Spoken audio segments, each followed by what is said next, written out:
ली सदरी व यस्सिर ली। बिस्मिल्लाहिर्रहमानिर्रहीम। रब्बि इश्रह ली सदरी व यस्सिर ली अमरी वहलुल उक़दतम मिन लिसानी यफ़क़हू क़ौली। Rabbi ज़िदनी इल्मन rabbi ज़िदनी इल्मन rabbi ज़िदनी इल्मा। क़द अफ़लह मन तज़क्का व ज़करा इस्म रब्बिही फसल्ला। बल तुसिरूनल हयातद दुनिया वल आखिरतु खैरुन व अबका। इंतहाई अजीज़ तलबा व तालबात, MA education Khan Mohammad Khan college by under control of MUST university Mirpur, अस्सलाम वालेकुम। जैसा कि आप जानते हैं कि आज आपका जो लेक्चर है ये लेक्चर नंबर 4 है, और ये जो लेक्चर है इससे पहले 3 लेक्चर हो चुके हैं, और मुझे कभी उम्मीद है कि इंशाल्लाह आपने वो लेक्चर समझ लिए होंगे और उनके हवाले से आपको कोई किसी किस्म का कंफ्यूजन या मिसअंडरस्टैंडिंग या मिसकंसेप्शन नहीं होगी। फिर भी अगर ऐसा लेक्चर, क्योंकि हमारा यहाँ पे लो सिग्नल एरिया है, हमारा यहाँ पर जो बैट एक इंटरनेट कनेक्शन सिस्टम है, रिमोट एरियाज में भी बाज़ औक़ात हमें पता है कि बहुत ज़्यादा मसाइल हैं। अगर कोई बच्चा या बच्ची स्टूडेंट मेल फीमेल अगर ये लेक्चर नहीं सुन पाता तो उनको अलग से भी मैं ये लेक्चर जो है ये सेंड कर देता हूँ, और अगर किसी को ज़रूरत हो तो वो मुझसे दोबारा ये लेक्चर ले भी सकता है, क्योंकि ये मेरे पास रिकॉर्डेड होते हैं।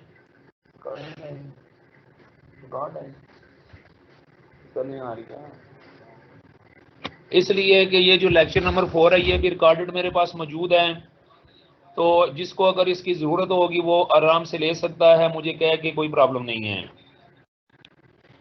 तो बच्चों, एक बात ये जहन में रहे कि जो हमारा पिछला लेक्चर था उसमें भी मैन के हवाले से बातचीत थी। आज ये है कि the origin of man. Origin of man का मतलब ये है कि इंसान की इब्तिदा क्या है।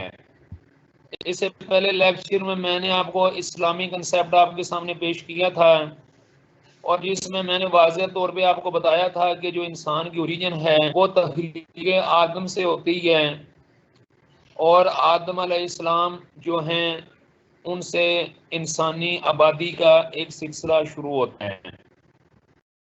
लेकिन ये एक इस्लामिक स्कूल ऑफ थॉट है, इस्लामी मकतबा हाई फिक्र है, जिसके तहत ये बात मैंने आपसे की थी और ये बात है। लेकिन आज जो आपके सामने ये बात जो शेयर करनी है वो ये है कि the origin of man overall, जो बड़े बड़े फिलासफर हैं, जो साइंटिस्ट हैं, जो समझ लें आपके दुनिया में एक मतलब ये है कि जो दाना लोग हैं, जो फलसफी हैं, उनके नज़दीक जो इंसान की तख्लीक है या जो इंसान की इब्तिदा, इंसान का जो आगाज़ है वो क्या है। तो इसके लिए मैं सबसे पहले चंद आपसे बहुत ही ज़रूरी बातें करना चाहूँगा कि बेसिकली ये बात आपके जहन में रहे कि इंसान बेसिकली जाहिल है, इंसान बेसिकली हक़ाइक़ से गुमराह है, इंसान बेसिकली हकीकत से परे है। और क्यों परे है? इसलिए कि जो इंसान है ये अपने माहौल की पैदावार है। Man is the production of his own environment. इंसान जैसे एनवायरनमेंट में पैदा होता है उसी एनवायरनमेंट का असर कबूल कर लेता है। एक जो कुएं का मेंढक होता है, कुएं का जो मेंढक है वो ये समझता है कि ये जो कुआं है यही मेरी सारी ज़मीन है, यही सारी दुनिया है। जब वो ऊपर आता है, कुएं के ऊपर पैंदे पे आता है, तो फिर उसे पता चलता है कि मैं तो ज़मीन के एक छोटे से एक ज़रे के बराबर एक टुकड़े में था, ज़मीन तो बहुत बड़ी है। उसे इस हकीकत का इदराक ऐसे होता है जिस वक्त वो दुनिया को देखता है। इंसान की जो इब्तिदा है, अगर हमारे पास रहनुमाई ना आती, अगर नबी ना आते तो हम लोगों का हल भी ऐसे ही होता जैसे बाज़ लोगों ने सोचा। बाज़ लोगों ने सोचा कि इंसान बाय चांस दुनिया में आ गया। बाज़ लोगों ने सोचा, यानी जो लोग इस्लाम से ना बल्द हैं, जो हर चीज़ को अक्ल की कसौटी पे परखते हैं, ये बात जहन में रहे कि इससे पहले भी मैं आपको बता चुका हूँ कि इंसान की जो अक्ल है बच्चों, जो अक्ल है इसकी एक इंतहा है। इंसान के अक्ल की एक इंतहा है। इंसान दुनिया का ज़हीन तरीन, आज दिन तक दुनिया का ज़हीन तरीन इंसान आइंस्टाइन को माना गया है। आइंस्टाइन जो है उसकी भी जो अक्ल एक खास इंतहा तक थी, उससे आगे उसकी अक्ल नहीं थी। अगर इल्मी एतबार से देखा जाए तो दुनिया में बड़े बड़े जो फिलासफर हैं, बड़े बड़े लोग हैं, वो मिसाल के तौर पर यानी कि क्या करते हैं कि अपनी अक्ल की कसौटी पे हर चीज़ को परखते हैं और ज़्यादातर दहरी हो जाते हैं। तो जो इंसान की अक्ल है बच्चों, इट इज़ लिमिटेड। इंसान की अक्ल महदूद है, और यहाँ पे इंसान की अक्ल चाहे जितनी भी क्यों नहीं है, लेकिन ये महदूद है। यहाँ पे इंसान की अक्ल की आखिरी हद ख़त्म होती है, वहाँ से अल्लाह तबारक व तआला का जो इल्म है, जो अक्ल है, जो समझ है, जो दानिस्त है, समझ लें, यानी कि वो शुरू होती है। लिहाजा इंसान को कभी भी अपने अक्ल को इस वही के मामले में, कायनात के बारे में, इंसान के बारे में, नबियों के हवाले से, वही के हवाले से कभी भी अक्ल को एक मजबूत कसौटी के तौर पे एक्सेप्ट नहीं करना चाहिए। ये अथॉरिटी नहीं है। तो मैं ये आपको बता रहा था कि कुछ अकलियत पसंद लोग भी हैं दुनिया में जिन्होंने इंसान का अजीबो गरीब किस्म का तस्वर पेश किया। कुछ लोग जैसे रस्तु जैसे लोगों ने भी इंसान के बारे में सोचा। सबसे ज़्यादा मारूफ और मकबूल दो बड़े नज़रिए दुनिया में मशहूर हुए, जिसमें एक डार्विन का नज़रिया था और एक लीमार का नज़रिया था। ये जो नज़रिए हैं इन पे आगे जाके बात होगी अभी, लेकिन मैं ये बताना चाहता हूँ ये नज़रिए असल में इसलिए नज़रिए हैं कि ये जो लोग हैं इन्होंने अपनी अक्ल से ये जानने की कोशिश की कि what is human being, what is man, from where the man केम।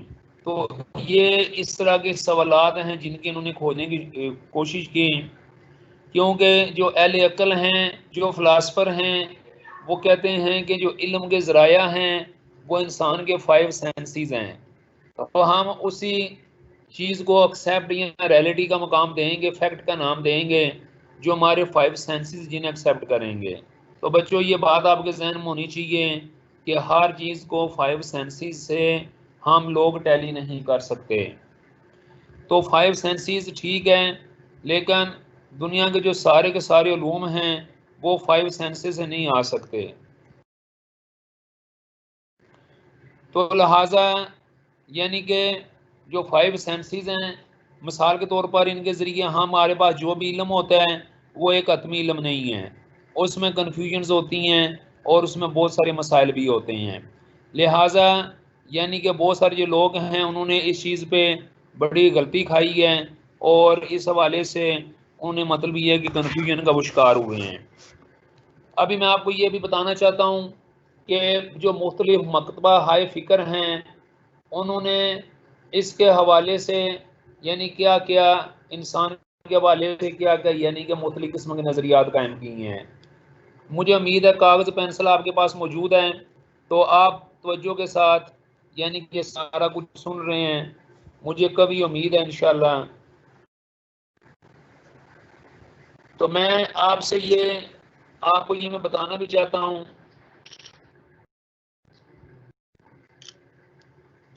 मैं ये आपको बताना भी चाहता हूँ कि किसी भी माशरे में जो इंसान का तस्वर है उसको एक बुनियादी अहमियत हासिल होती है। अरस्तु तो ये कहता है कि man is a social animal, इंसान एक समाजी हैवान है। और वो कहता है कि man is the production of the social system, इंसान समाज ने ही पैदा किया है। मकसद ये है कि अरस्तु का अपना नज़रिया है इस हवाले से कि बेसिकली ये concept of man, origin of man, ये दोनों के हवाले से पैरेलल बातें चलेंगी अभी। तो किसी भी माशरे में मैंने जैसे अर्ज की है कि इंसान के तसव्वुर को बुनियादी अहमियत हासिल है, और ये भी आपको पता है कि एक माशरे के अंदर जितने भी उस माशरे के निज़ाम होते हैं वो इसी तसव्वुर के इर्द गिर्द घूम रहे होते हैं। मुख्तलिफ़ किस्म के जो मज़ाहिब हैं, जो मुख्तलिफ़ नज़रियात हैं, जो फ़लसफ़े हैं, इंसान के तसव्वुर के हवाले से अगर हम उनका गहराई के साथ जायज़ा लें तो ये बात सामने आती है, अरस्तु के मुताबिक इंसान माशरती हयवान है। वो कहता है कि इंसान माशरती हयवान है, ये अकेले ज़िंदगी बसर नहीं कर सकता, इसको ज़िंदगी गुजारने के लिए एक माशरे की ज़रूरत होती है। अगर कोई इंसान ये दावा करता है कि मुझे माशरे की ज़रूरत नहीं है, फिर या तो वो जंगली देवता है या फिर वो हैवान है। तो यानी कि ये एक इंसान के हवाले से एक अरस्तु का तसव्वुर था इस हवाले से, और उसका ये बहुत एक मशहूर फिक्र है कि man is a social animal, ये आपने भी सुना हुआ है। उसके बाद अगर देखा जाए चीनी फ़लसफ़े को देखा जाए तो चीनी फ़लसफ़े के अंदर जो इंसान है इसको नेकोकार समझा जाता है और इसको आकल और दाना समझा जाता है। मकसद ये है कि ये इंसान यानी कि तसव्वुर है इस हवाले से। फिर इसी तरह अगर हम इंडियन फ़लसफ़े को देखते हैं तो इंडियन फ़लसफ़े के अंदर यानी कि जो इंसान है इसका मकसद ये है कि वो निजात हासिल करे। निजात हासिल करने के लिए वो मुख्तलिफ़ किस्म के तरीके भी अडॉप्ट करता है। फिर उसके बाद अगर हम और जो बाकी यहूदी फ़लसफ़ा है उसको देखें तो वो कहता है जी कि इंसान का तल्लुक़ खुदा से है। मकसद ये मेरा कहने का, सारी ये बातें करने का, ये बेसिकली कंसेप्ट हैं जो कि एक इंसान के बारे में है। और सबसे बड़ी ये बात कि चोम्स्की जैसे जो बड़े बड़े फिलासफर हैं वो ये कहते हैं जो इंसान है ये एक अनोखेपन है, इंसान जो है ये अनोखापन के तौर पर इसकी आदत है और अनोखेपन के तौर पर ये दुनिया में हमारे वजूद में आया है। जिस वक्त हम ये बात करते हैं ओरिजिन ऑफ मैन की तो ये बात हमें बड़ी बड़ी तकलीफ देती है कि जो इंसान की तख्लीक है वो तो एक बड़े खास मकसद के लिए हुई है, लेकिन इन साइंसदानों ने जो मगरबी स्कॉलर हैं उन्होंने क्या से क्या बना दिया। अभी हम आते हैं ओरिजिन ऑफ मैन, ये आप जैसा कि ये देख रहे हैं, ये आपके सामने स्लाइड, इसमें ये बात बताई गई है कि जो व्हाट इज एंथ्रोपोलॉजी, ये आपको नजर आ रहा होगा एंथ्रोपोलॉजी। तो बच्चों ये चूंकि जब तक आप इन चीज़ों को समझेंगे नहीं, इस्लाम के अलावा जो इंसान की इब्तिदा का कंसेप्ट है वो आपको समझ नहीं आएगा। यानी कि अगले दिन जो मैंने बताया था वो ये था कि इस्लाम में कंसेप्ट क्या है इंसान का। अभी आपके सामने है कि इस्लाम के अलावा जो बाकी मकतबा है फिक्र हैं वो कंसेप्ट क्या है। तो इससे पहले आपको ये बताना पड़ेगा what is anthropology. Anthropos meaning man. बच्चों एंथ्रोपोलो यानी कि एंथ्रोपोज का मतलब होता है इंसान, आदमी, और लोगास का मीनिंग होता है टू रीजन और स्टडी, यानी कि to study the man. Anthropology is the study that is discussed about the man. ये मैन के हवाले से ये एक स्टडी है जिसमें एक जो आदमी है उसके हवाले से हम स्ट्रगल करते हैं। ओरिजिन ऑफ मैन में जरा देखें बच्चों, द साइंस ऑफ ह्यूमैनिटी, इसका मतलब हुआ यानी कि एंथ्रोपोलॉजी का लफ्जी मतलब हुआ the science of humanity. which studies human beings in aspects ranging from the biology and evolutionary history of Homo sapiens to the features of society and culture that decisively distinguishes humans from other animal species. ये बच्चों जो definition बयान की गई है ये Britannica यानी कि 2012 है, यानी कि जिसके अंदर ये बात सारी बयान की गई है। ये पूरी दुनिया का एक इंसाइक्लोपीडिया होता है, इंसाइक्लोपीडिया ब्रिटानिका। तो ये यहाँ ब्रिटानिका ये जो इंसाइक्लोपीडिया 2012 में है उसके अंदर ये तारीफ की गई है कि व्हाट इज एंथ्रोपोलॉजी। तो उसका उन्होंने बोला द साइंस ऑफ ह्यूमैनिटी, इंसानियत के बारे में जो साइंस है, इल्म है, इंसान कैसे दुनिया में वजूद में आया। फिर उन्होंने बोला कि विच मीन, दरवाजा ओपन कर दो थोड़ा सा, विच स्टडीज ह्यूमन बीइंग्स, काफी human beings in aspects ranging from the biology and evolutionary history। बच्चों एवोल्यूशनरी हिस्ट्री का मतलब ये है कि इंसान जो मौजूदा दौर का इंसान है, इसको मौजूदा दौर का इंसान बनने तक आपने एक लंबे अरसे तक एक खास प्रोसेस से गुजरना पड़ा है। That process is called evolutionary या इर्तिका। यानी कि इसका मतलब है कि जो मौजूदा इंसान हम देख रहे हैं, जिसमें आप भी हैं और हम भी इसमें शामिल हैं, इसके बारे में ये कहा जा रहा है कि इस लेवल तक इंसान को पहुंचने में एक लंबा अरसा सफ़र करना पड़ा है। इंसान ने एक बहुत लंबा सफ़र किया है, तब जाके वो मौजूदा सांचे के अंदर दाखिल हुआ है, जो कि हम देख सकते हैं। इस सांचे का नाम या मौजूदा इंसान का नाम उन्होंने रखा है होमो सैपियंस। साइंस की ज़बान में man is called Homo sapiens. Science की ज़बान में हम होमो सैपियंस हैं, हम होमो हैं। होमो सैपियंस के आखिरी यानी कि मिसाल के तौर पर एक कड़ी है इंसानियत की तकमील की, कंप्लीशन ऑफ ह्यूमन। और जिस वक्त हम बात करते हैं completion of human, it means completion with all respects and with all aspects of human, यानी जिस्म के लिहाज से भी मुकम्मल होना और अक्ल के एतबार से भी मुकम्मल होना। इसके अंदर जो बड़ी डिस्कस की जाती है कि इंसान का यानी फिजिकल स्ट्रक्चर का मुकम्मल होना, मेंटल स्ट्रक्चर का मुकम्मल होना, फिर इंसान का जो एनवायरमेंटल स्ट्रक्चर है उसका मुकम्मल होना, फिजिकल, मेंटल, फिर सोशल स्ट्रक्चर का मुकम्मल होना, फिर थिंकिंग स्ट्रक्चर का मुकम्मल होना। ये सारी की सारी जो चीज़ें हैं, जब ये मुकम्मल आपने यानी कि अपनी परफेक्शन पे पहुंची हैं, यानी कि अपने परफेक्शन में या कम्प्लीमेंट पे पहुंची हैं, तो इस जीन को कहा जाता है या इस यानी कि ह्यूमन को कहा जाता है होमो सैपियन।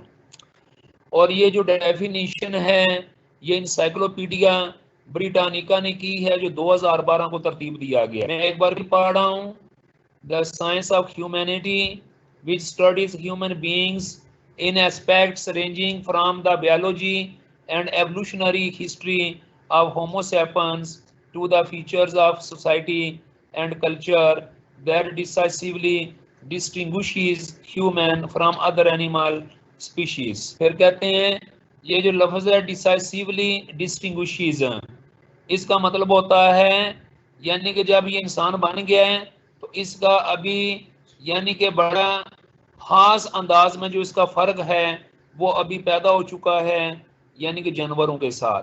यानी कि मतलब ये है कि अब जानवर जो इंसान हैं ये एक जैसे नहीं हैं। पहले तो यही कहा जाता था कि मैन इज़ यानी कि एनिमल है। फिर आपको आगे बताएंगे कि बाज़ लोगों ने ये भी बोला कि मैन इज़ फ्राम एप्स यानी मंकीज़ हैं।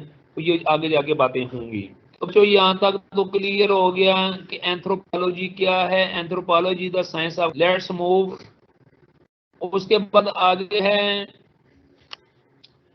all species of animals at present as well as those that have become extinct are relatives of the first species of animals created by God in a week। ये बच्चों जो creationism है ये basic नजरिया है जो कि बाइबल का नजरिया है, जिनके वाले उन्होंने ये बात बोली थी कि दुनिया में अल्लाह ने एक इंसान, एक खलीक को किया, एक जानदार को पैदा किया, फिर उस जानदार से बाकी सारी दुनिया के जानदार बनाए हैं। यानी जैसे हमारा यानी का अकीदा है,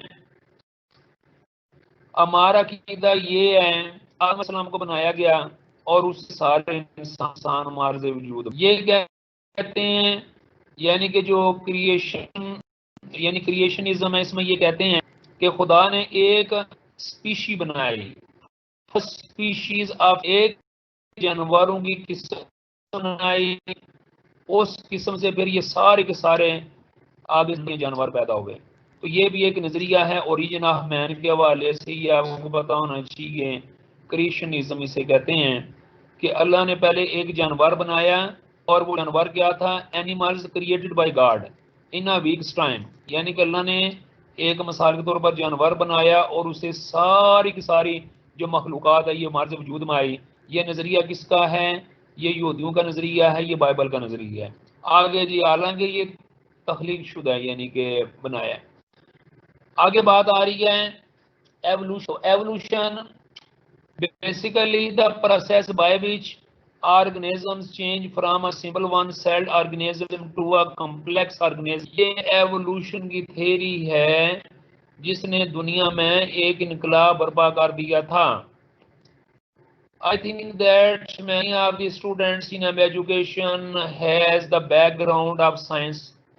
Either you have done matric with science, FSc with science और BSc। लेकिन जिन्होंने साइंस नहीं पढ़ी हुई उनके लिए एक नई चीज़ है evolution, the process by which. ये एक ऐसा अमल होता है बाय विच जिसके ज़रिए ऑर्गेनिजम्स जानदार चेंज तब्दील होते हैं from simple one celled organism, एक सादा से खुलिए पर मुश्तमिल जानदारों से, टू अ कम्प्लेक्स ऑर्गेनिज्म, एक पेचीदा इंसान में। पहले तो मैं ये बताऊंगा कि वन सेल्ड ऑर्गेनिज्म क्या होते हैं। जो वन सेल्ड ऑर्गेनिज्म होते हैं यूनिसेलुलर भी कहते हैं। ऐसे ऑर्गेनिज्म जो कि एक खुलिया के ऊपर मुश्तमिल जानदार होते हैं। वो बहुत सारे जानदार हैं जो कि मल्टी सेलुलर होते हैं, लेकिन बेशुमार ऐसे हैं जो कि वन यानी कि यूनिसेलुलर होते हैं या वन सेल्ड ऑर्गेनिज्म होते हैं। जो वन सेल्ड ऑर्गेनिज्म होते हैं इनकी एक बात होती है कि ये हमें आंख से नजर नहीं आते। We can't see them with our naked eyes. We can't see them with our naked eyes. हम अपनी नंगी आंखों से उन्हें नहीं देख सकते। We have to take the spot of the microscope to see them. हमें माइक्रोस्कोप के जरिए उन्हें देखना पड़ता है। तो वो वन सेल्ड ऑर्गेनिज्म होते हैं। इसके अंदर अमीबा आ जाता है, क्लेमिडोमोनास आ जाता है, पैरामीशियम आ जाता है, यूग्लिना आ जाता है और भी बेशुमार किस्म के जरासीम, वायरस, फंगस, ये बहुत सारी चीजें इसके अंदर आ जाती हैं। तो ये मिसाल के तौर पर जो वन सेल्ड ऑर्गेनिज्म है वो मिसाल के तौर पर ये है कि इस थ्योरी के मुताबिक, एवोल्यूशन के मुताबिक, वन सेल्ड जो ऑर्गेनिज्म हैं, सादा जो जानदार हैं, उनसे यानी कि फिर पेचीदा किस्म के इंसान, पेचीदा किस्म के जानदार बने। यहाँ पर जो बात हो रही है कम्प्लेक्स ऑर्गेनिज्म, कम्प्लेक्स ऑर्गेनिज्म का मतलब है मल्टी सेलुलर। क्या मतलब है? Multi cellular. मल्टी सेलुलर के अंदर आप लोग भी शामिल हैं, हम भी शामिल हैं। मैं मुख्तसर इसका ये बताऊंगा कि इसमें वो तमाम जानदार शामिल हैं to whom you can see with your naked eyes, जिनको आप अपनी आंखों से देख सकते हैं। तो वो सारे के सारे इसके अंदर शामिल हैं। तो मिसाल के तौर पर एवोल्यूशन ये कहती है ओरिजिन ऑफ मैन के हवाले से कि सबसे पहले एक ना नजर आने वाला सेल था, उस पर काफ़ी अरसा मुख्तलिफ किस्म के केमियाई अमल होते रहे। उसने गर्मी में भी, सर्दी में भी, आंधी में भी, तूफान में भी अपने वजूद को बरकरार रखा और वो मारा मारा फिरता रहा, यहाँ तक कि वक्त के साथ साथ हालात के बदलते हुए एनवायरनमेंट के साथ उसके अंदर तब्दीली आती गई और वो जो वन सेल्ड ऑर्गेनिज्म था जिसको यूनिसेलुलर ऑर्गेनिज्म भी कहते हैं, वो मिसाल के तौर पर कम्प्लेक्स ऑर्गेनिज्म बन गया। क्या बन गया? वन यानी कि सेल्ड ऑर्गेनिज्म बन गया। तो ये बच्चों एक एवोल्यूशन के हवाले से था। अभी आगे चलते हैं।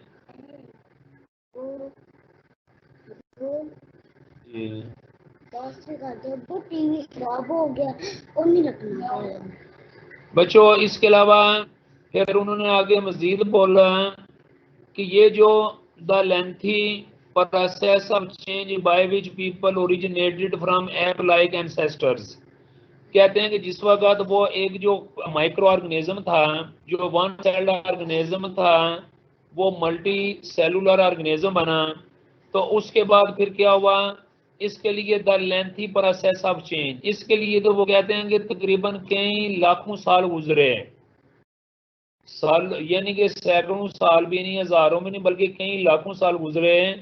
तो उसके बाद फिर क्या हुआ कि the process of change by which people originated from, वो कहते हैं कि फिर उसके नतीजे के तौर पर एक यानी कि ऐप, APE ऐप, ऐप पता ना किसको कहते हैं, ऐप कहते हैं लंगूर को।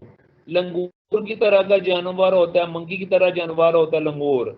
कहते हैं कि हमारे फिर जो अबाओ जदा हैं वो लंगूर थे, यानी इसका मतलब है कि पहले वो बंदर बने, बंदर की तरह, जिनको बाज ने चंप नजीबी यानी चंप नजीबी बोला, बाज ने ऐप बोला, बाज ने मंकी बोला, ये तीनों तकरीबन एक ही खानदान। तो वो कहते हैं कि उस एक हुलिया पर काफी अरसा अमल दरामद होता रहा, उस एक हुलिये से कम्प्लेक्स हुलिये बने, जब कम्प्लेक्स हुलिये बने उन कम्प्लेक्स हुलिये से फिर एक ऐप बना, वो जो ऐप था वो हमारा एंसेस्टर है, वो हमारा बाओजदाद है।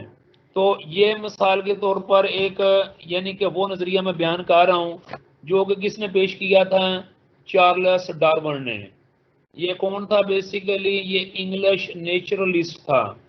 इसके हवाले से मैं ये बताता चलूं, शुरू शुरू में ये बहुत ज्यादा मजहबी आदमी था, और इसकी आप दाढ़ी भी देख सकते हैं कितनी लंबी इसकी दाढ़ी थी, और ज्यादा इसका वक्त जो ये चर्च के अंदर गुजरता था।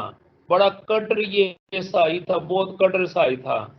सिर्फ एक नजरिए की वजह से ये मुल्हिद हो गया और ये दैरिया हो गया, अकलियत पसंदों में आ गया, और इसने मजहब को हर चीज को छोड़ दिया। इसने क्या किया, developed the theory of natural selection, became the foundation of modern evolutionary thought। तो ये वही बात है जो आपके सामने मैंने बयान की कि ये जो एवोल्यूशनरी रेवोल्यूशनरी एक इसने कंसेप्ट पेश किया, जिसमें इसने बात ये कही थी कि इंसान पहले सादा अजसाम से पेचीदा इंसान, यानी कि पहले सादा खुलिया से पेचीदा खुलिया बना, फिर पेचीदा खुलिये पर कई अरसा अमल दरामद होता रहा, वो कई सालों ऐसे पड़ा रहा, और उसे फिर लंगूर, और लंगूर से फिर आगे जाके जो इंसान है ये मौजूदा शक्ल में बना। फिर उसके बाद आगे जरा देखें, इस नजरिए के हवाले से फिर इसने बोला एवोल्यूशनरी थ्योरी, ये जो थ्योरी थी एवोल्यूशनरी या एवोल्यूशन जो थ्योरी है या इर्तिका की थ्योरी है जो, इसमें उसने आगे क्या बोला, गॉड, अल्लाह और एनी अदर सुप्रीम बीइंग, यानी कहता है कि ये जो इंसान मौजूदा बना है इसमें ना तो किसी खुदा का तल्लक है, ना किसी अल्लाह का तल्लक है, और ना ही किसी बहुत ही ताकतवर जो हस्ती है उसका तल्लक है, यानी हैज़ नो पार्टिसिपेशन। मौजूदा एवोल्यूशनरी जो थ्योरी है बेसिकली ये खुदा को नहीं मानती, ये खुदा को नहीं मानती, ये आपको पता होना चाहिए। ये वक्त को मानती है, टाइम को मानती है, चांस को मानती है। ये कहती है दुनिया में जो कुछ हो रहा है all is going, all are going by chance. वो कहते हैं कि जो पहला खुलिया जो वन सेल्ड खुलिया था ना वो बाय चांस बना था, वो बाय चांस बना था। ये मैं डार्विन की थ्योरी आपको बता रहा हूँ। जो दूसरी है ना जो क्रिएशनिज्म है, उसमें तो उन्होंने कह दिया ना कि अल्लाह ने सिर्फ एक जानदार पहले बना दिया, उसे फिर सारे इंसान बने, जानवर बने, एवरीथिंग बना। वो तो क्रिएशनिज्म की थ्योरी है। लेकिन जो एवोल्यूशन की जो थ्योरी है एवोल्यूशन, इसमें उन्होंने बोला कि नहीं, सब कुछ अपने आप बना है। इसमें मैं एक चीज और आपके सामने ये वाज़ेह कर देना चाहता हूँ कि बेसिकली किसी जमाने में दो बड़े थॉट थे दुनिया में इस इंसान की तख्लीक के हवाले से। एक है बायोजेनेसिस और एक है ए बायोजेनेसिस। बायोजेनेसिस ए बायोजेनेसिस। बच्चों बायोजेनेसिस ये होता है, ये वो कंसेप्ट है, बायोजेनेसिस के मुताबिक दुनिया में जो भी जानदार वजूद में आता है वो पहले से मौजूदा जानदार से वजूद में, यानी जानदार चीजों के जरिए वजूद में आने के अमल को बायोजेनेसिस कहते हैं। लाइफ फ्रॉम लाइफ, जिंदगी को जन्म देती है, पहले से जानदार मौजूद हैं। जैसे एक इंसान है, आगे उसके बच्चे हैं, फिर उसके आगे बच्चे हैं। तो यानी कि एक इंसान या कोई भी जानवर जो है वो पहले से अगर मौजूदा जिंदगी से माज़ी वजूद में आ रहा है, this theory is called biogenesis. यानी कि ये जो नजरिया है कि जानदार से जानदार वजूद में आता है, जो पहले से मौजूद हो, ये हमारा नजरिया है। ये आप इस्लामी नजरिया भी कह सकते हैं, और किसी हवाले तक आप ये क्रिएशन इज्म का जो नजरिया है वो भी कह सकते हैं, जिसमें जो ईसाई लोग कहते हैं जी कि अल्लाह ने एक जानदार को बनाया, फिर उसके बाद हर किस्म के जानदार आगे बन गए। और हम कहते हैं कि अल्लाह ने पहले आदम अलैहिस्सलाम को बनाया, फिर सारे इंसान आगे बन गए। This is called biogenesis theory. और बच्चों जो दूसरी थ्योरी है that is called a biogenesis. A biogenesis theory ये है कि दुनिया के मौजूदा जो जानदार हैं या इंसान हैं, ये बेजान चीजों से मार्ज वजूद में आए हैं। यानी कि पहले बेजान चीजों से जानदार चीजों का बढ़ना, पहले मैंने नजरिया बताया कि जानदार से जानदार का बढ़ना, दूसरा नजरिया ये है कि बेजान से जानदार चीजों का बढ़ना। तो ये जो एवोल्यूशन थ्योरी है बेसिकली ये ए बायोजेनेसिस थ्योरी को सपोर्ट करती है। ये कहती है कि दुनिया का जो पहला खुलिया बना था और वो मतलब है अपने आप बन गया था, वो खुद से मार्ज वजूद में आ गया, बाय चांस के तौर पे आ गया था।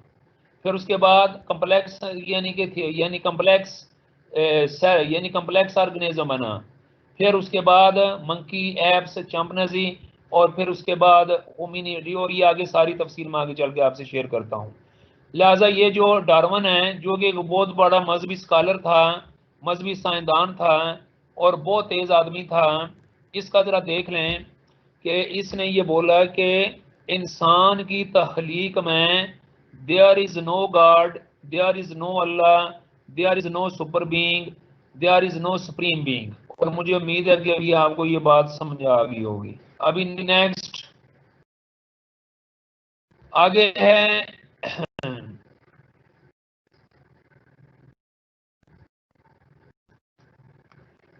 यानी कि आगे थ्योरी ऑफ नेचुरल सिलेक्शन है। बाली ये जो थ्योरी ऑफ नेचुरल सिलेक्शन है ये इसको अपने आप को मेंटेन रखने की सर्वाइवल के हवाले से है।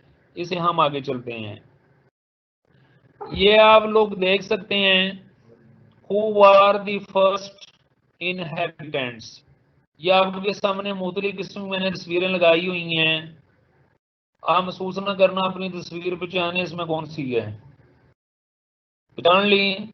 चलें सही है, ठीक है।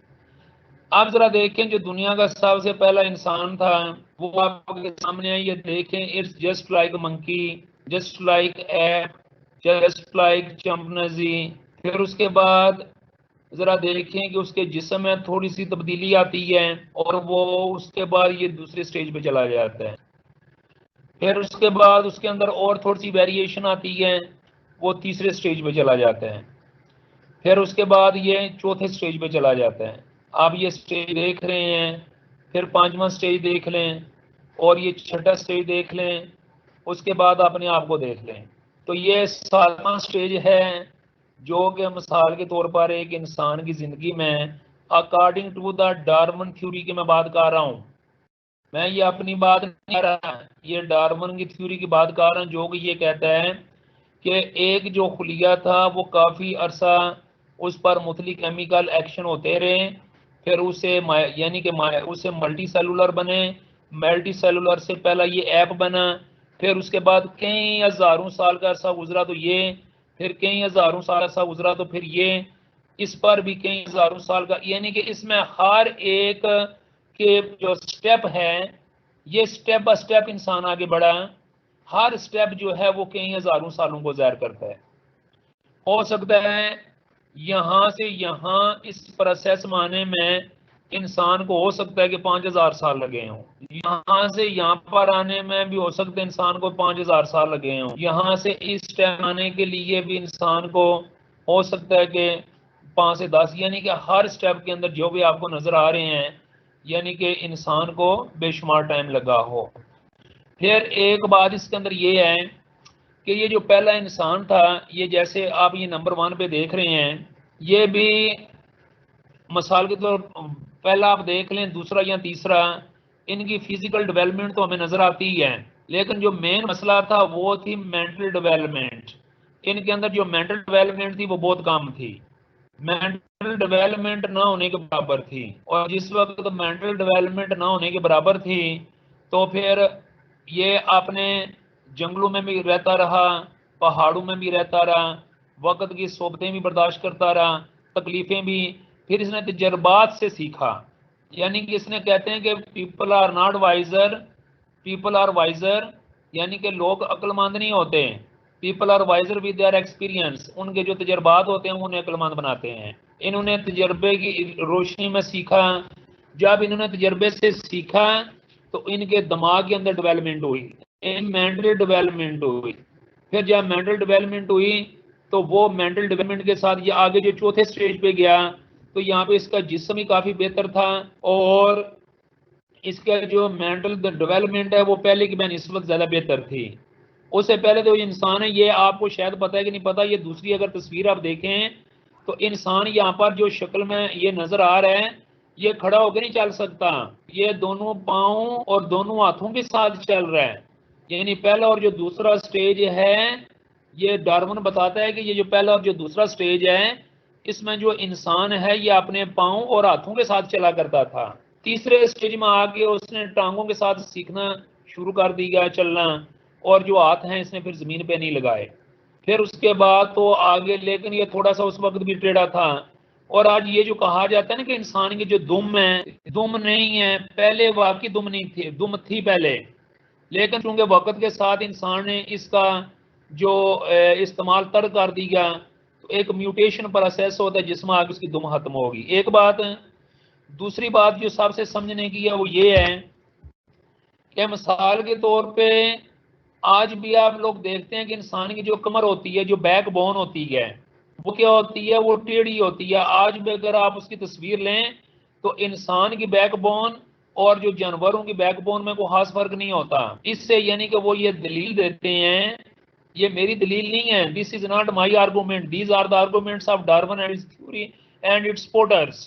तो वो ये कहते हैं कि अगर इंसान की बैकबोन आज भी आप देखें तो ये बिल्कुल जो बंदर की बैकबोन है, जो ऐब की बैकबोन है, या मोस्टली एनिमल्स की बैकबोन है, उसके बराबर है।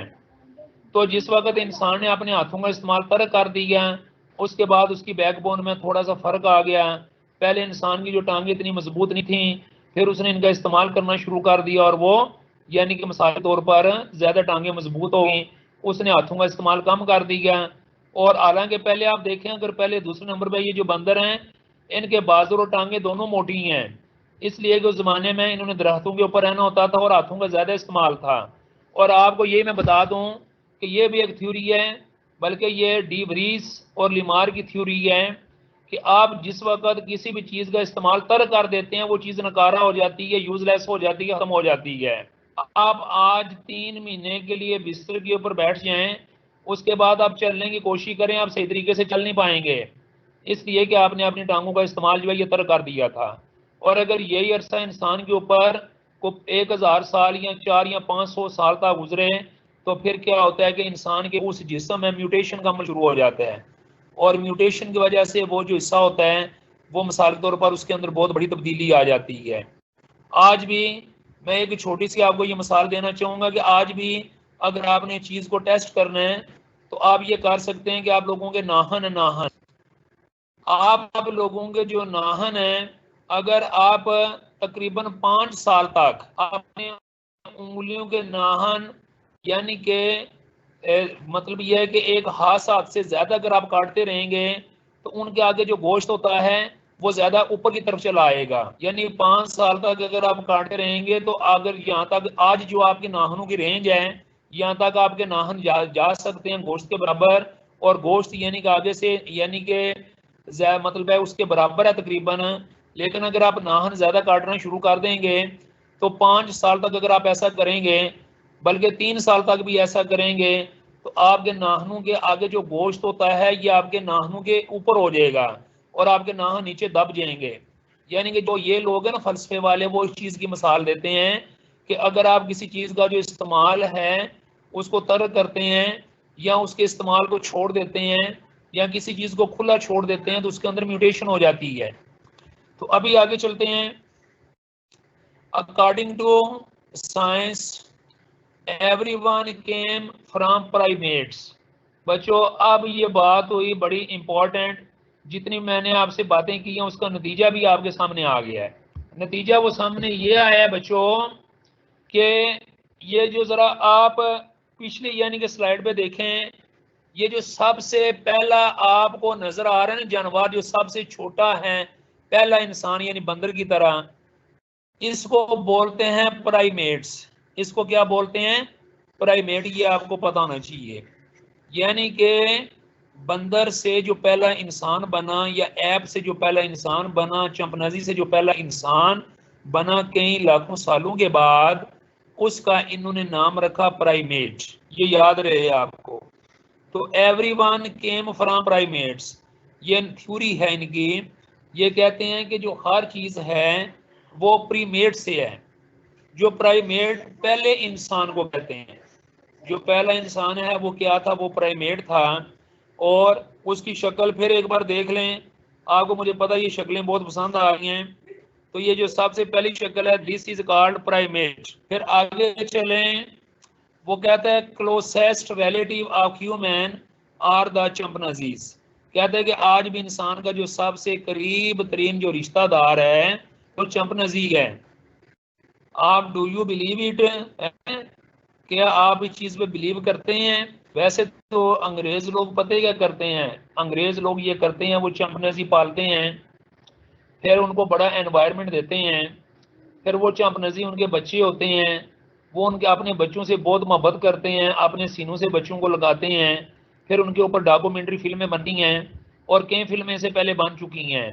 यानी कि मैं आपको बताऊं कि डार्विन का जो नज़रिया है इसको साबित करने के लिए 300 से ज़्यादा फिल्में बन चुकी हैं। ये भी मैं आपको बता दूं, डार्विन के नज़रिए को यूरोप ने साबित करने के लिए, एक तो इस्लाम दुश्मनी थी ना उनकी, इस्लाम दुश्मनी थी ना कि आदम अलैहिस्सलाम से नहीं सारा कुछ बना, तो फिर उन्होंने मिसाल के तौर पे यानी कि इस बात को, डार्विन की जो थ्योरी है, डार्विन की जो थ्योरी है उसको साबित करने के लिए 300 से ज्यादा उन्होंने फिल्में बनाई हैं और दिन रात उन्होंने काम की है, दिन रात उन्होंने काम की है। और सबसे बड़ी ये बात, सबसे बड़ी ये बात कि आप लोग जरा सुन के हैरान होंगे, सिर्फ हैरान नहीं होंगे बल्कि परेशान भी होंगे। जो अभी आपके सामने मैं एक बड़ी एक इम्पॉर्टेंट बात पेश करने जा रहा हूं कि एक एक फिलासफर है, एक फिलासफर है, और वो जो फिलासफर है वो बहुत बड़ा यानी कि मगरब के अंदर उसका एक बड़ा नाम है, उसका एक बड़ा मुकाम है, उसको एक बड़ी हैसियत दी जाती है। तो उसने मुसलमानों के साथ मुसलमानों के साथ उसने एक बड़े ही ख़ास यानी कि उसका मुकालमा हुआ है, एक बहस मुबासा हुआ है। उसने ये बात बोली है कि डार्विन का नज़रिया सही है और वो कहता है ये आपके कुरान से साबित है। यानी कि उसने ये बात बोली है कि जिस तरह बिग बैंग कुरान से साबित है, इसी तरह ये जो नज़रिया है ये भी कुरान से साबित है। तो आगे से जो मुस्लिम स्कॉलर थे उन्होंने बोला कि give justification for your arguments.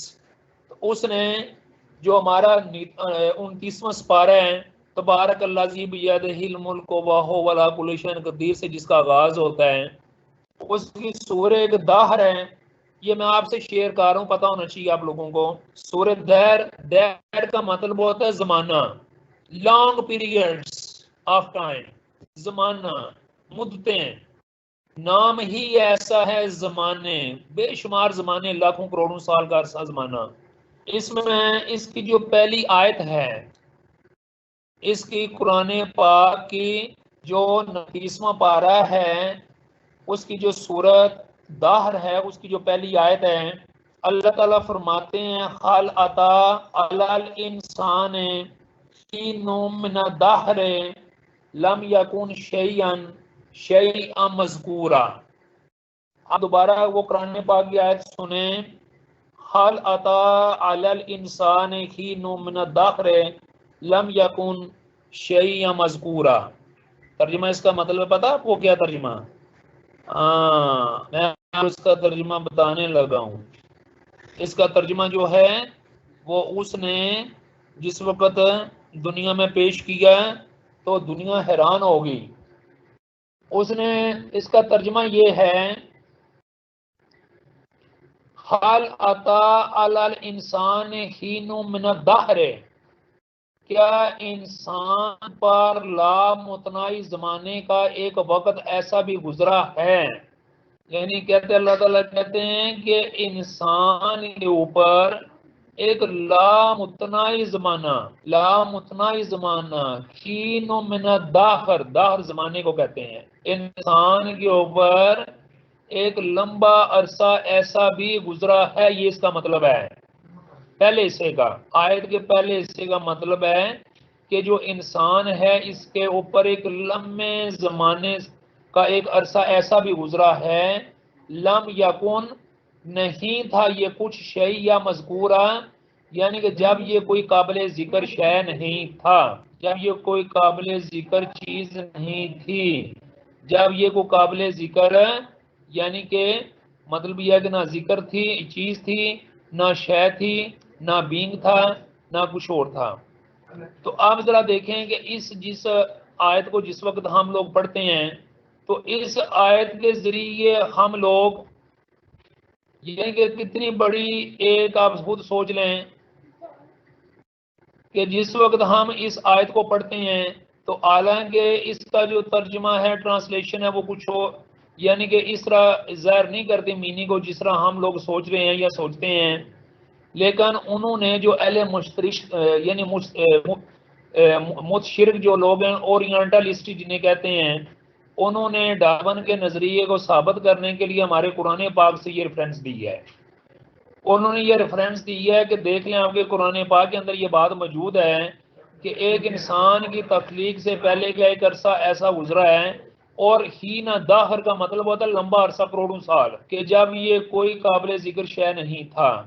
तो आप जरा देखें ये जो जस्टिफिकेशन जो उन्होंने दी है, इसके मुताबिक तो ये है कि मिसाल के तौर पर यानी वो कहते हैं कि इससे मुराद वो अरसा है जो कि डार्विन ने बताया हुआ है कि जो इंसान है एक हुलिये से बना, एक हुलिया कई लाखों करोड़ों साल तक रहा, फिर उससे मल्टी सेलुलर बना, मल्टी सेलुलर कई लाखों करोड़ों साल तक रहा, और जब वो हुलिया था तो कोई भी वो काबिल जिक्र शय नहीं था, जब वो मल्टी सेलुलर बना वो कोई काबिल जिक्र शय नहीं था, फिर उसके बाद कई लाखों करोड़ों सालों के बाद उसे एक जो है और जानदार का खुलिया बना, फिर उसके लाखों करोड़ों साल के बाद ऐप यानी कि इसके लेवल का जानवर बना, फिर ऐप लाखों करोड़ों साल इसी शक्ल में रहा। उसके बाद फिर इसे जो पहला इंसान है जिसे प्राइमेट कहते हैं, जिसका भी ये लिखा हुआ है कि every one came from primates, यानी कि प्राइमेट जो है ये बना, यानी कि जो पहला इंसान है, तो फिर प्राइमेट जो है उससे फिर आगे यानी कि मौजूदा इंसान बना। अब आप जरा अंदाजा लगा लें कि अभी ये आपके सामने मैंने एक टेबल बनाया है, इस टेबल के अंदर उन्होंने ये सारे के सारे जो अदवार हैं वो बयान किए हैं। इसके अंदर उन्होंने जो सारे के सारे अदवार हैं वो बयान किए हैं। जैसे पहला जो इंसान का जो पहला स्टेज है उसको कहा जाता है प्राइमेट। जो पहला दौर है इंसान का वो है प्राइमेट, इंसान।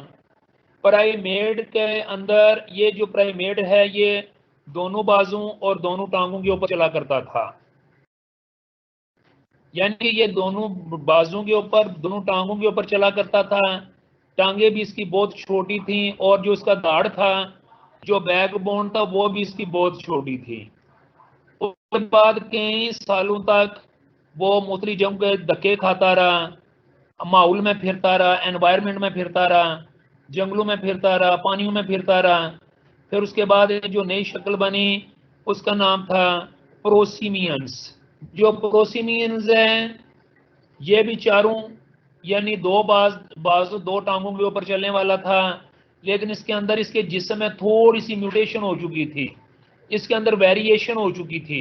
थोड़ी सी जो टांगे हैं इसकी जो टांगे हैं वो थोड़ी सी लंबी हो चुकी थी, थोड़ा इसका बाजू लंबा हो चुका था, ये थोड़ा सा पहले से बेहतर हो चुका था, लेकिन चलता अभी भी ये दोनों बाजू के ऊपर था और दोनों टांगों के ऊपर था। तो ये जो प्राइमेट है इसमें जो लेवल ऑफ थिंकिंग है इंसान का वो बिल्कुल जानवरों जैसा था। और आपको पता है कि जो जानवर की सोच क्या होती है, सिर्फ इसे अपनी खुराक की फिक्र रहती थी, बाकी किसी चीज की फिक्र नहीं। फिर जब ये प्रोसिमियंस लेवल पे आया तो उसके बाद इसके दिमाग के अंदर थोड़ी सी डेवलप थी कि जिस वक्त इसने देखा दुनिया में तो इसने तजर्बात की रोशनी में थोड़ा सा इसके दिमाग के अंदर डेवलपमेंट हुई, थोड़ा सा जो थिंकिंग प्रोसेस है वो थोड़ा सा इंप्रूव हुआ, थोड़ा सा इसका जो जिस्मानी प्रोसेस है वो भी इंप्रूव हुआ। फिर उसके बाद ये तीसरे मरहले में दाखिल हुआ जिसको कहते हैं एंथ्रोपाइड्स। जो एंथ्रोपाइड्स हैं ये वो प्रोसेस है, ये वो मरहला है जो इंसान का तीसरा मरहला है। इस मरहले में इंसान ने अपने दोनों बाजू का इस्तेमाल करना छोड़ दिया था। इस मरहले में इसने अपने दोनों बाजू को इस्तेमाल कर दिया और इसकी जो टांगे हैं ये काफी मजबूत हो गई थी और ये थोड़ा सा यानी कि ज्यादातर इसने जो है मिसाल के तौर पर अपनी टांगों जो है उनको इस्तेमाल करना शुरू कर दिया। और क्योंकि इसका थोड़ा सा सेंस जो है मेंटल जो सोच है वो थोड़ी सी बढ़ चुकी थी और ये सीख चुका था कि जो काम मैं दोनों बाजों और टांगों से करता हूँ वो मैं सिर्फ दोनों टांगों से भी कर सकता हूँ। यहाँ से ये कहते हैं कि इसका लेवल ऑफ थिंकिंग इंप्रूव, इसका जो लेवल रैशनैलिटी है वो इंप्रूव हुआ, इसका जो लेवल ऑफ थिंकिंग है रैशनैलिटी है ये यानी कि यहाँ पे आगे थोड़ा इंप्रूव हुआ और समझ लें कि इसकी अक्ल जो है ये थोड़ी सी ज्यादा बेहतर होना शुरू होगी। लेकिन चूंकि जिस्मानी तौर पे अभी इसके अंदर थोड़ी बहुत तब्दीलियां आ रही थी लेकिन ज्यादा तब्दीलियां अभी तक नहीं थी। फिर बच्चों उसके बाद होमिनिड्स का जमाना आया। होमिनिड का जो इंसान है ये जिस्मानी एतबार से भी और ज़हनी एतबार से भी इस काबिल हो चुका था कि ये जंगल में अपने सर्दी गर्मी का मुकाबला कर सकता था और उसके खिलाफ शेल्टर ढूंढ सकता था। इसको पता था मैंने घर बनाना है। जो पहले तीन एरियाज हैं प्राइमेट्स हैं, प्रोसिमियंस हैं, एंथ्रोपाइड्स हैं, इसमें इंसान अपना घर नहीं बनाता था। ये कभी दरख्त के ऊपर रह लिया, कभी किसी घास फूस की जगह पे जिधर रात पड़ी उधर रह लिया। ये इस तरह जानवर आवारा गर्दी करता रहा इस बड़ी कायनात के अंदर अकेला, इस बड़ी कायनात के अंदर अकेला आवारा गर्दी करता था। लेकिन जब होमिनिड्स लेवल पे पहुंचा तो चूंकि इसकी जो सोच है वो भी काफी डेवलप हो चुकी थी और डेवलपमेंट इस हवाले से खाने पीने के हवाले से, गर्मी सर्दी से बचने के हवाले से, अपनी शेल्टर के हवाले से, प्रोटेक्शन के हवाले से। तो ये होमिनिटी का जो लेवल है आप जरा देखें चौथे लेवल पे यहाँ पे आके मैं एक बार फिर पीछे जा रहा हूँ। ये एक दो ये चौथा लेवल जो है, ये चौथा और पांचवा जो लेवल है ये होमिनिटी का लेवल है। इस लेवल पे इंसान ने यह भी सीख लिया था कि मैंने अपना तफज कैसे करना है। इसने मुख्तलिफ किस्म के औजार भी बना लिए थे छोटे मोटे। इसके अभी ये थोड़ा सा यानी कि इससे पहले तो इसे सेंस ही नहीं था ना, इससे पहले तो जंगली जिंदगी थी ना। तो जैसा मैंने बताया कि जब इंसान चौथे स्टेज पे पहुंचा तो उसने मुख्तलिफ किस्म का औजार बनाने शुरू कर दिए। समझ लें कि पहला औजार उसने चौथे स्टेज पे आगे बनाया। फिर चौथे स्टेज पे आके उसने रहने सहने का थोड़ा बहुत अच्छा सा तरीका सीखा। फिर उसने ये सोचा कि मिसाल के तौर पर मेरा अपना एक छोटा सा यानी कि गार होना चाहिए, शेल्टर होना चाहिए, चाहे दरख्त की शक्ल में हो, गार की शक्ल में हो या कोई एक जगह। तो इसकी सोच जो है ये भी काफ़ी हद तक बेहतर होगी। फिर सबसे बड़ी ये बात कि इस लेवल में आके इंसान की जो शक्ल है इसके अंदर काफी तनूव हो गया। इससे पहले तो ये बिल्कुल थोड़ा सा कुबड़ा होके चलता था, इसमें आगे थोड़ा सा इसने सीधा होके चलना शुरू कर दिया। फिर इसकी जो नाक है पहले तो बहुत ज्यादा लंबी थी, बड़ी हुई थी, अब इसकी जो नाक है ये भी काफी हद तक बेहतर होगी। फिर उसके बाद पोनजिट्स का जमाना आया। ये जो पोनजिट्स का जमाना है, ये इंसान जो है ये मिसाल के तौर पर इसका ये 5वां और 6वां दौर है जिसमें इंसान ये दाखिल हुआ। इस दौर में जब इंसान दाखिल हुआ तो बच्चों तो आपको पता होना चाहिए कि उस वक्त भी इंसान जंगलों में रहता था, गारों में रहता था, लेकिन यानी कि इसके मिड में इस यानी कि समझ लें कि जिस वक्त यानी पोन गिट्स जो है इनकी इंतहा होती है, उस वक्त इंसानों ने यानी कि मोतरी तहजीबों की शक्ल में अपने घर बनाने शुरू कर दिए थे, मतलब आबाद होना शुरू कर दिया था। और इंसान सीख चुका था कि मैंने जंगलों में नहीं बल्कि मैंने अपना जो घर है वो बनाना है और उसमें रहना है। उसके बाद बच्चों ये आ गया होमो। होमो जो है ये एक इंतहाई ज़हनी तौर पे, जिस्मानी तौर पे एक माकूल इंसान था। जैसे आप समझ लें कि आज से तकरीबन 6000 साल पहले का जो इंसान था वो, बल्कि 10,000 साल पहले का जो इंसान था वो पहला होमो, वो होमो था।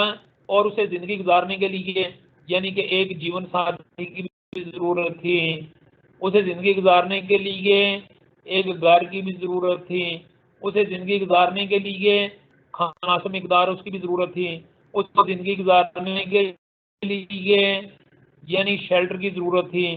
तो ये समझ लें कि ये होम है। और बच्चों जो आज इंसान है जो आप इतना तरक्की याफ्ता शक्ल में देखते हैं, जो इतना ज़्यादा पढ़ा लिखा देखते हैं, इतनी ज़्यादा डेवलपमेंट्स के साथ, डिस्कवरीज के साथ, इनोवेशन के साथ, इतनी तरक्कियों के साथ, इतनी डेवलपमेंट के साथ, ट्रूथ इसको कहते हैं होमोसेपियंस। आप सब होमोसेपियंस हैं, हम सब होमोसेपियंस है। ये मैं इस नजरिए के तहत पे कह रहा हूँ भाई। अगर तो कुरान के नजरिए के मुताबिक बोलें फिर तो मैं बोलूंगा ना आप अशरफुल मखलूकात हैं, लॉर्ड ऑफ ऑल क्रिएशन है। लेकिन मैं इस नजरिए में आज बात कर रहा हूँ, इसलिए मैं बता रहा हूँ कि ये जो नजरिया है कि इंसान का मुकाम, इंसान का ओरिजिन क्या है, उस हवाले से मैं आपको ये बता रहा हूँ कि जो इंसान की ओरिजिन है बेसिकली उसके एतबार से इंसान पहले प्राइमेट था। प्राइमेट से इंसान ने धक्के खाए, हालात का मुकाबला किया, माहौल से सीखा, तो फिर ये प्रोसमियंस बना। प्रोसमियन से यानी कि काफी अरसा इस अमल पे गुजारा, फिर ये एंथ्रोपॉइड्स बना, एंथ्रोपॉइड से फिर होमिनिड बना या होमिनिड्स भी कह सकते हैं, फिर पांजिड्स बना, फिर होमो बना और आज होमोसेपन है। You are all homo sapien according to the theory of evolution of Darwin. ये बात होगी मुकम्मल। अब जरा इसे आगे चलें अगली स्लाइड के ऊपर। तो ये करैक्टरिस्टिक्स बता रहे हैं, यहाँ पर मैं लिखी हैं कि जो करैक्टरिस्टिक्स हैं ये वक्त के साथ साथ यानी कि इन बच्चों इनके अंदर, इंसान के अंदर ये वकूफ पजीर होता है। इंसान जो कास्ट था और ये बहुत छोटा था, ये मैं साथ साथ ये बातें आपसे कर चुका हूँ। जो आज यानी कि जो होमो है इसकी मैं जो करैक्टरिस्टिक्स हैं वो भी आपके सामने बयान करूंगा। 5 मिनट। यानी कि जो होमो है इसकी मैं थोड़ी सी आपके सामने करैक्टरिस्टिक्स बयान करना चाहूँगा। जो मौजूदा इंसान है यानी कि आज से 10,000 साल पहले और आज का इंसान, ये सारा तकरीबन होमो के अंदर ही आते हैं। Brain size is almost of the same size as humans. जो होमो बन गया था उसका जो दिमागी यानी कि ये समझें कि 10,000 साल पहले का इंसान है, उसका जो दिमागी साइज है वो इंसानों जैसा था। वाइट, उसकी जो नाक थी चौड़ी थी, फ्लैशी नोज, लेकिन उसकी जो नाक है ये मिसाल के तौर पर यानी कि फ्लैशी, फ्लैशी का मतलब होता है चिकनी नाक यानी थी इसकी, यानी चमकदार नाक थी। फिर फेस वाज फ्लैट, जो चेहरा था वो ज्यादातर इसका क्या था, वो अमवार था, बराबर था। Prominent reasons over the brow, ये जो इंसान की आईब्रो होती है, ये आंखों की जो भवें होती हैं, ये वाजिया थी, बड़ी हुई। रिज्ड यानी कि ये ज्यादा बड़ी हुई थी, यानी कि समझ लें कि ये थोड़ी सी ज्यादा ऊपर थी। आमदार शार्टर, बाजू छोटे थे, और यानी कि टांगे इसकी लंबी थी। Approximately the same to modern humans in terms of size. इतबाकात के लिहाज से इसका कद जो है मौजूदा इंसान 4 फुट 9 इंच से लेके 6 फुट 1 इंच तक था, और इसका जो वजन था 88 से लेके 150 यानी तक था, किलोग्राम तक था। तो मकसद ये कहने का है कि ये जो मौजूदा ये कैरेक्टरिस्टिक है ये होमो की। अब आगे जरा देखें, I want you to closely at the person to your right, the person to your left, then to person behind you.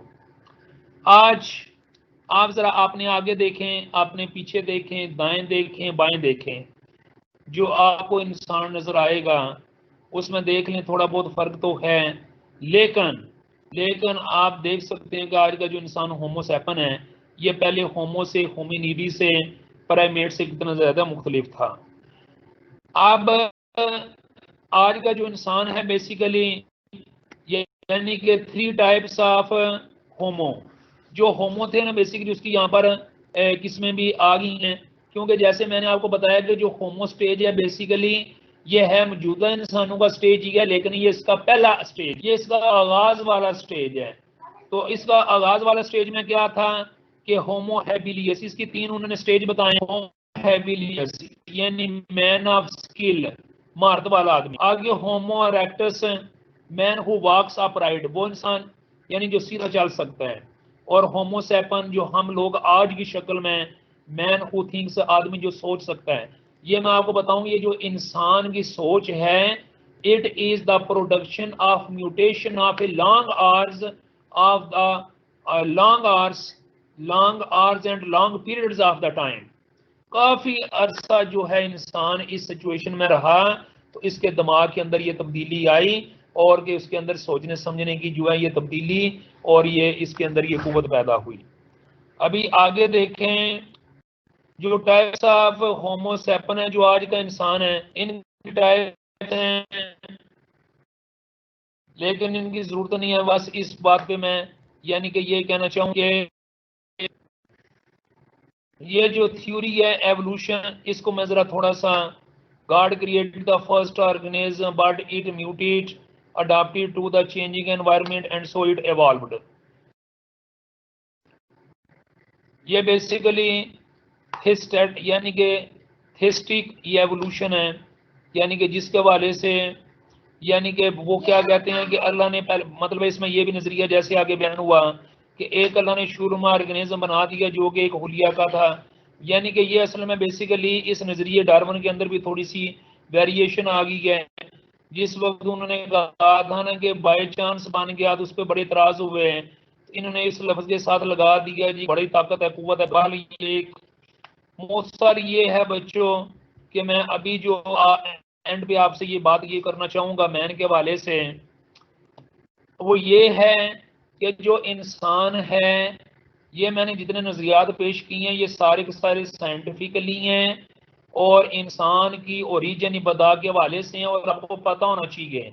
अगले दिन जो मैं बयान किए थे वो इस्लामी कंटेक्स्ट था, इस्लामी तनाजर के एतबार से इंसान की तख्लीक।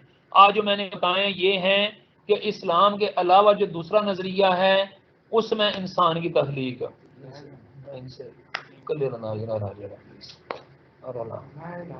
It is an individual human. आज का जो इंसान है ये बिल्कुल बाकी एक फर्द वाहिद इंसान है। A man beginning to a particular category as by birth, residence, membership और occupation, bipedal primate, mammal, homo sapien, the anatomically related to the great apes but distinguished especially by notable development the brain। ये मिसाल के तौर पर man के बारे में जो सारा खुलासा है, खुलासा ये है कि जो इंसान है ये बेसिकली एक खुलिये से बना, और उसके बाद इसके अंदर जिद्दत होती रही, और वक़्त काफ़ी अर्सा कई लाखों करोड़ों साल गुजरे, तो इसके दिमाग की यानी कि इससे फिजिकल डेवलपमेंट हुई, सबसे बड़ी बात कि इसकी ब्रेन की डेवलपमेंट हुई, और मौजूदा इंसान होमो सैम्बर बना। तो पहला इंसान क्या था? प्राइमेट। आज का इंसान क्या है? होमो सैपियन। तो बच्चों ये था आज का लेक्चर जो कि मैंने आपके सामने शेयर करना था। तो आप लोग भी, क्योंकि जिन लोगों ने साइंस नहीं पढ़ी है उनके लिए एक बड़ा मसला होता है इस हवाले से कि मिसाल के तौर पर यानी कि उनको इन चीज़ों का इदराक नहीं होता। इसलिए एक बार फिर मैं जो पीछे यानी कि स्लाइड्स हैं उन पे जा रहा हूँ। ये तो एक बार फिर आपको मैं बता दूं कि ये जो सबसे पहला इंसान है इसको बोलते हैं प्राइमेट, और जो आज का मौजूदा ये सबसे आगे जो इंसान है इसको बोलते हैं होमो सैपियन। बाकी बीच में जितने भी आपको ये खाली जगह इनके दरमियान नजर आ रही हैं, ये खाली जगह नहीं है बल्कि कई हजारों लाखों सालों का फासला है। ये जो फासला एक एक आधा आधा फुट नजर आ रहे हैं, बेसिकली एक शक्ल से दूसरी शक्ल में जाने के लिए इंसान ने लाखों करोड़ों सालों का फासला जो है ये तय किया है, तब जाके जो इंसान है वो इस लेवल पे पहुंचे है। ओ वाह, वो बाहर छुड़े में वाह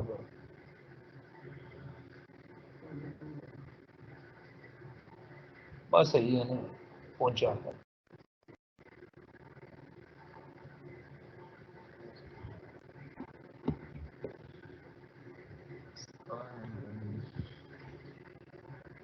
चल ठीक है, ये रह लो।